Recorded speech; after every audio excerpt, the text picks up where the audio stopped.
కర్ణాటక నుంచి ఆంధ్ర వరకు around 700 kilometres drive చేసుకుని రావడానికి మెయిన్ రీజనే ఈ పెళ్లి. ఇంకైతే పెళ్లి స్టార్ట్ అయిపోయింది. ఇక్కడ బావ బామరుదులకి పానకాల దగ్గర అస్సలు తెగట్లేదు. అది ఉండేదేలే అనేసి మేమైతే బయటకు వచ్చేసాం ఏదైనా తిందామని. ఇక్కడైతే చాలా ఐటమ్సే పెట్టారు. నాకైతే మా బుడ్డోడితో వీడియో తీయడానికి అవ్వలేదని మా ఆడపడుచు కొడుక్కి ఫోన్ ఇచ్చి నీట్గా వీడియోస్ తీరా అంటే వాడేమో ఇలా తీశాడు.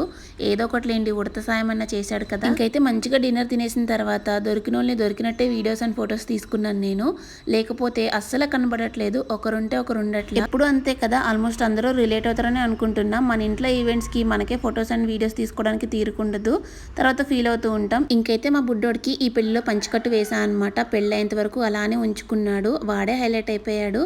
అందరూ అన్నారు అసలు ఎంత బాగా ఉంచుకున్నాడో కదా పీక్కుండా అనేసి. వేగానే ఫస్ట్ గోలగోల చేసేసాడు. ఫొటోస్ అండ్ వీడియోస్ అని నేనే ఇబ్బంది పెట్టేసా. ఇంక ఇలా కాదని చెప్పి వేరే వాళ్ళకి ఇచ్చేసా అనమాట. నేను కనపడకుండా దూరంగా ఉన్నాను కాసేపు. ఇంకా అలా వాళ్ళతో ఆడుకుంటూ డైవర్ట్ అయిపోయి పెళ్ళైనంత వరకు ఉంచుకున్నాడు.